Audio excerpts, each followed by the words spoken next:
Welcome to Fit Chat, Chit Chat. I'm your hostess, Devondria Sanchez, also known as the Fit Therapist, founder, owner, and client of Finding Inner Transformation, where we believe a fit mindset is more than the physical. It is mental, emotional, and most important, it is spiritual. I thank you all for joining in. For those who are watching live, please feel free to put your comments, your feedback, and your questions in the comment section. And for those who are watching this in a recording, please also put your comments, feedback, and questions in the comment section, and I will get back with you. So, y'all, I'm going to do my best to get through this very short fit chat and without tears, but the tears are welcome. So today marks 16 years that my mom has went to glory, where her physical life, her physical body is no longer here on this earth. And every time this date rolls around, sometimes it sits different. It's welcomed differently. Sometimes it's an experience of laughter, and sometimes it's an experience of sadness. Sometimes it's an experience of it's an interesting dynamic. And this morning on my run, the words just kept coming up: an ebbing and flowing of grief. And so, just as much as being a therapist and learning about the stages of grief, according to Kubler-Ross, there's 5 stages, and many folks have went on to say there's actually 7 stages or 9 stages. But what I experienced today was a different explanation of grief, and it was just an ebb and a flow. And so I just wanted to jump on here not only as an opportunity for someone who may be experiencing grief over a person, over a place, or over a thing. And just as a reminder, we know that we don't only grieve losses of people that we love or care about, we can also grieve jobs that were near and dear to our heart, or things that were really important to us that we no longer have. So grief is so profound in its reasons or causations for it, but it also is very profound to the experience that the person has. And so for me today, there was this ebb and flow, and I could hear God asking me on my run this morning, as it relates to grief, are you running or are you reflecting? That's number one. Are you running or are you reflecting? You can avoid, especially if the grief was very traumatic, you can run, or AKA you can avoid thinking about that person, thing, or situation that has caused this, what I like to say is an emptiness or a hole that can no longer be filled. I know that's what it feels like for me when I am sometimes experiencing my mom in a way that doesn't cause me that joy or peace. Kind of feels like this emptiness. And so, are you running or are you reflecting? And so, as I was on my morning run this morning, I recognized that I was reflecting, because I started thinking about her memories. It started off, I will be completely honest, very emotional as it relates to tears, as it relates to, missing her presence. But recognizing when I switched over to reflecting that I still experienced her presence, but this time in a way that was bringing me joy and smiles and excitement. How do we know which one we're in? It's all in the way you behold the person or the place or the thing that no longer exists in your life. And so for me, I recognized that I was beholding her at the beginning and not being able to touch her or hug her or call her. Well, yes, if I behold those thoughts, those will generate those emotions. Not that they're wrong by any means. Cry if you need to cry. That's part of actually the healing process of grief.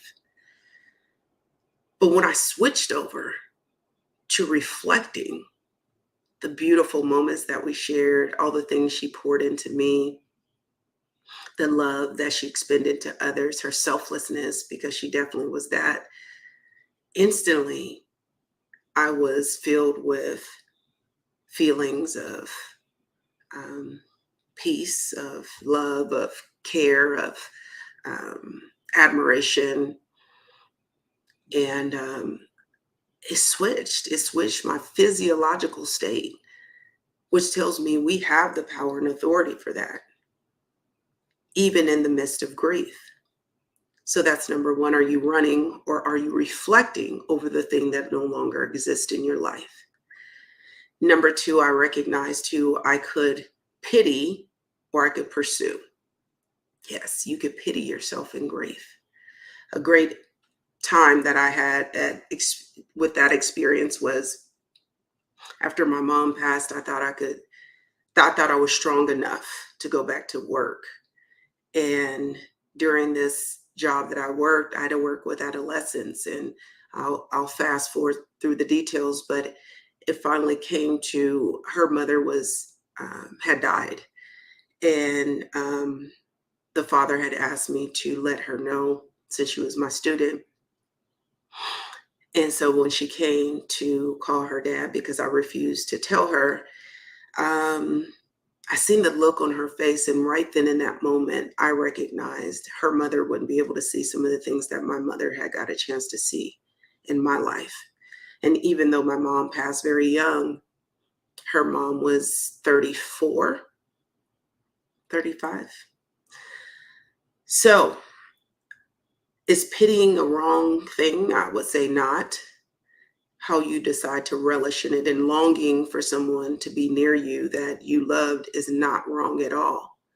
It becomes when you're trying to force change and you're thinking you're the only one going through a thing. And so I decided to switch over in pursuing. How can I pursue the elements that I miss about my mother? How can I be like the attributes that I admired? How can I extend that into the people that I get to now be with? And so you switch into a moment of pursuance instead of staying too long in pitying. And this goes for grieving. Let's say you retired from a job. Let's say you retired and it was a job you absolutely loved and you no longer are there. You could pity yourself so long, or you can pursue some other hobbies or gifts or talents or things that you enjoy, or another job if that's what you want to. How do you behold the person or the thing that you desire? And so with my mom, I decided to pursue those attributes that I believe made her a good person. Not to be like her, but to reflect the things that were poured into me. Which brought me to another thing. I understand, as I was speaking to a friend this morning, I get that everybody doesn't have the same encounters with their parent that I had. So I do recognize that I'm truly blessed in the memories that I hold true and the ones that I believe have brought me to be the woman that I am today. However, whatever was poured into that person is what they pour out most of the time. So if you didn't have a good relationship, then maybe it's because goodness wasn't poured into them. If you had an abusive parent, maybe abuse was poured into them. But even in my run this morning, as it was ebbing and flowing, I recognized that abandonment just kept coming up. And there's so many people that deal with abandonment issues, which is why they're very quick to cut off other people. Be careful with that. Be careful with how abandonment shows up in your current relationships to where you feel like you can just cut people off. And I speak about that because in grief, one of the biggest things that happens when people don't have moments to end it the way they desire to end it is regret. And that is a dangerous emotion because it can lead to depression, sadness, resentment, shame, which is very, very difficult emotion to move past. And so be mindful about how you get the opportunity to show up every day. because those things that you love or care about or cherish may not be available to you tomorrow. So the ebb and the flow of grief is like this, and let me just say, I did look up the definition of ebb and flow, and it says it's a recurrent or rhythmic pattern of coming and going or decline and regrowth. So even when you think about the 5 stages of grief, which is denial and shock, anger, depression, bargaining, and acceptance, there's some ebb and flow through those. And I guess what? I can't tell you, just like anyone else can't tell you, when does grief end, because it is very personal to each person. And actually you grieve it because you do care and you do love and you do desire. So there's love in grief. Again, it's how you decide to behold the thought of the person, the thing, or the place that you're no longer around or is available to you. So if we're not careful in the ebb and the flow of grief, emotions like anger and resentment or denial can conquer or overshadow or steal the amazing gifts that grief offer. I sit here today, even though I cried all this morning, being completely transparent, because I would be remiss to say that I didn't have more than one emotion going at the same time. I had sadness, but yet I had this peace. I had this love in my heart, but yet I had this feeling of emptiness. Just for my mom, not emptiness, because it is the Holy Spirit that dwells in me. I make no mistake about that. And it's God who loves me. I make no mistake about that. Even in that, he gave me such an amazing mother that no one can feel that peace.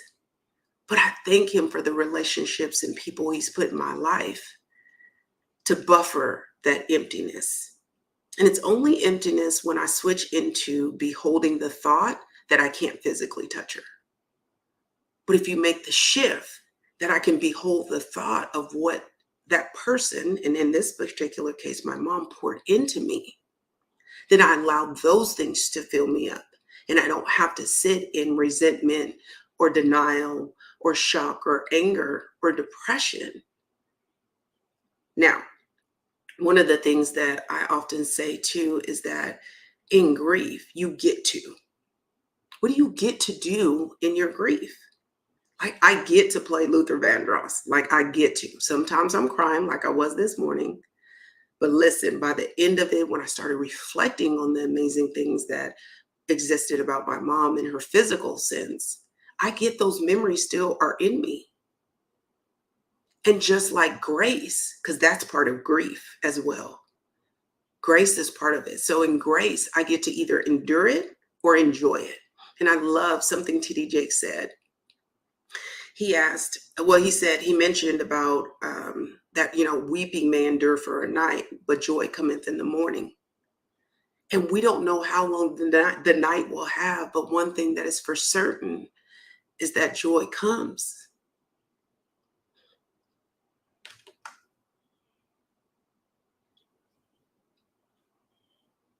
So in grace, you get to endure and you get to enjoy.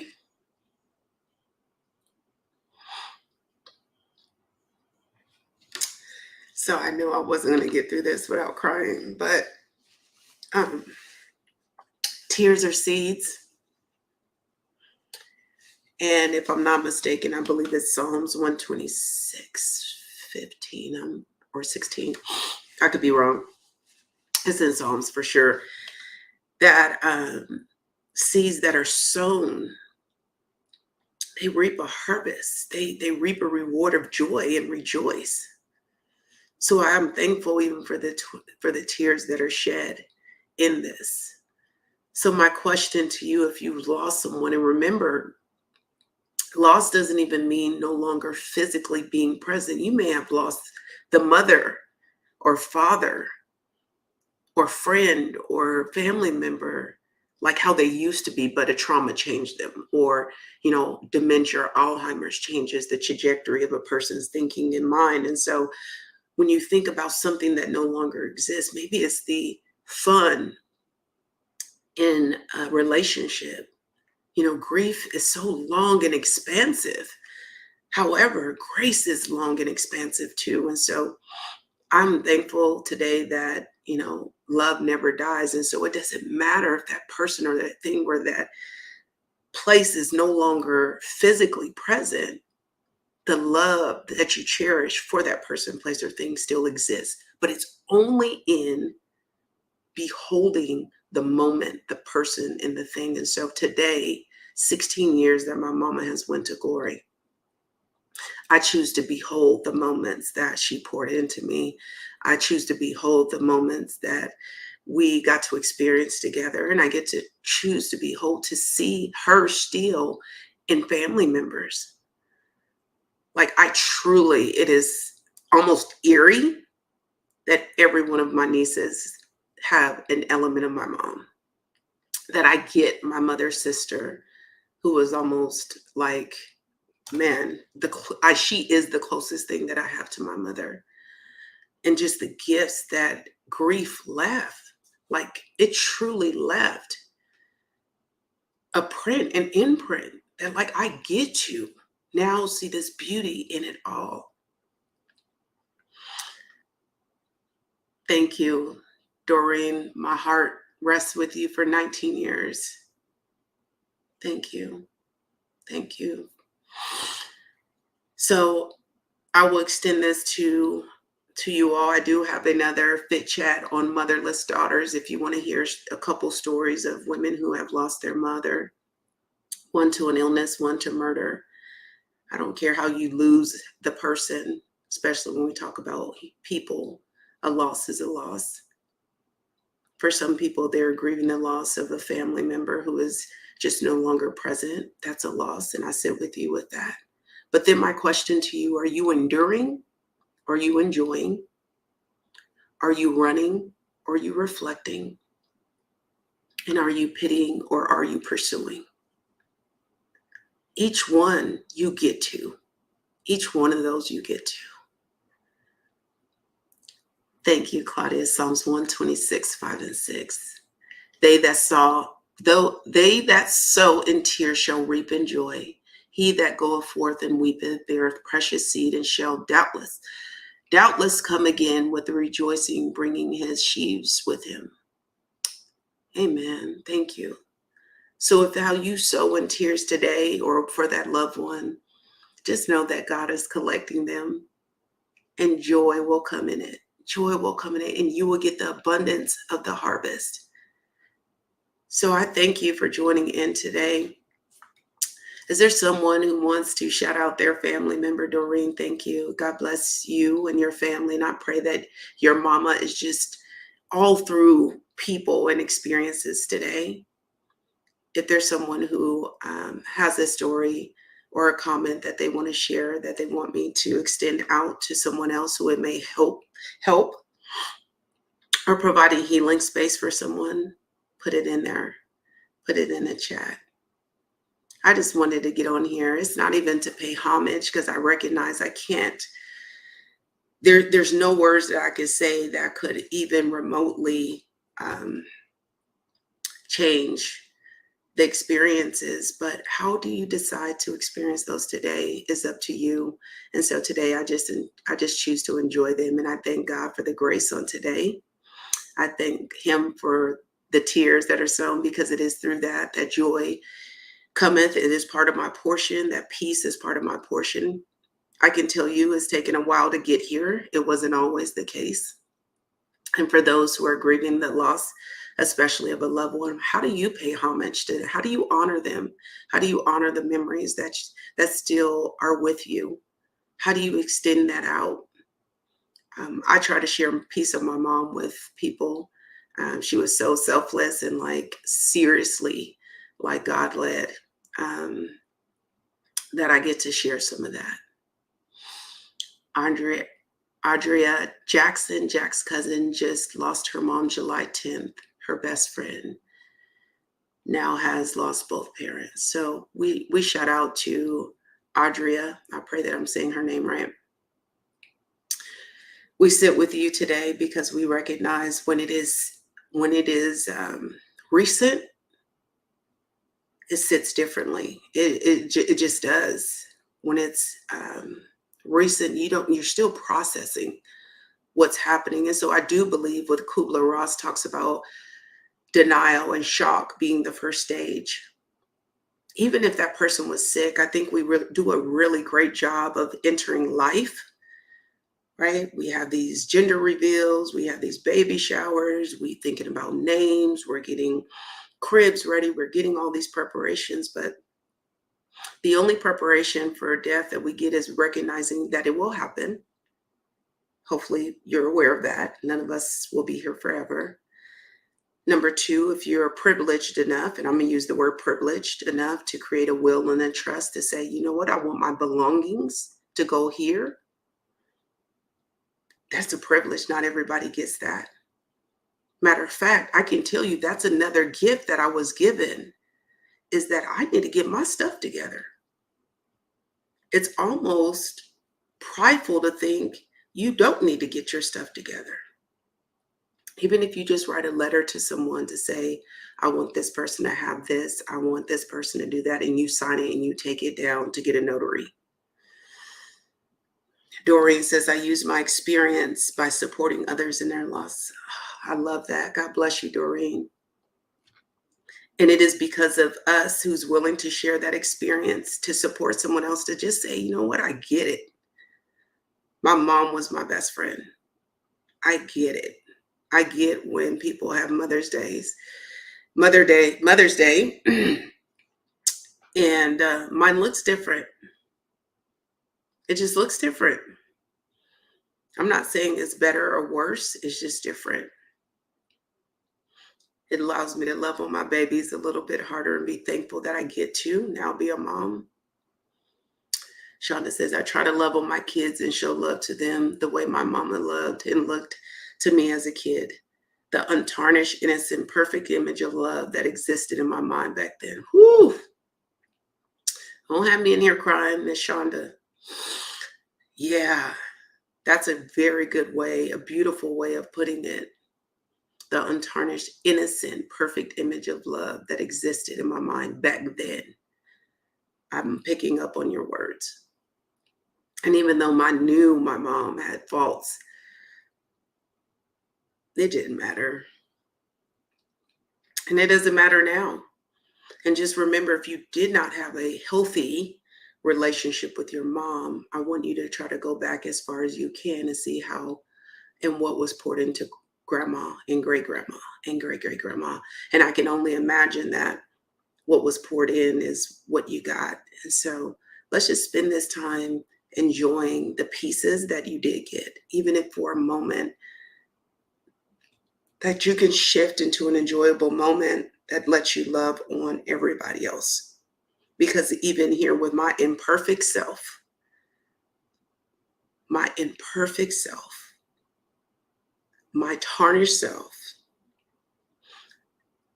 it is also my prayer that I extend so much love, so much care, so much good in my children and the people who I get to be in connection and contact with, that overshadows some of the imperfections the day that I'm going to glory. My mom used to always say, don't cry for me when I go to glory. And I could not stand when she said that, because that made it real.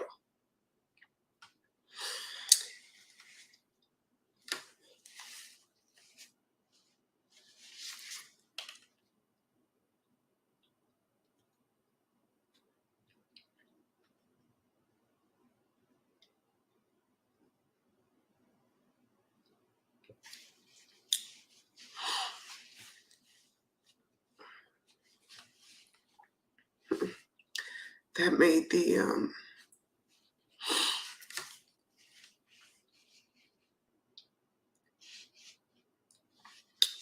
the idea that she could no longer be here real. It made the idea. Because when you're a kid, You don't think about your parents ever dying unless you had, you know, early experiences with death. I didn't.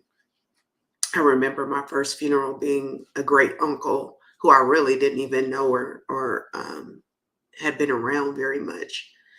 But my mom asked me to go because I lived in another state as representation of our family. And I think I cried harder than his wife at the time because I just didn't have the idea that death was real until my 20s.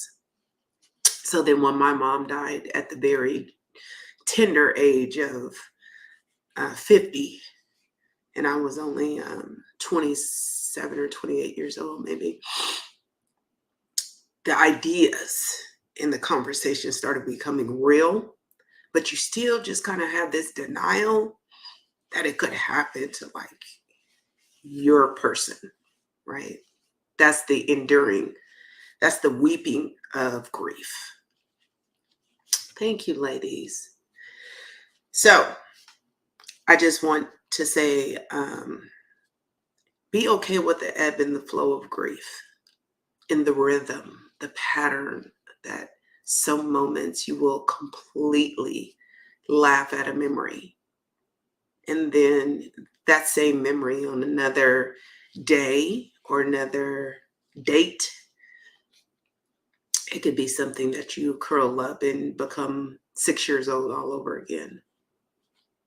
It's okay. It's okay. Because one thing we know for certain is that joy comes in the morning, because light will always overshadow darkness.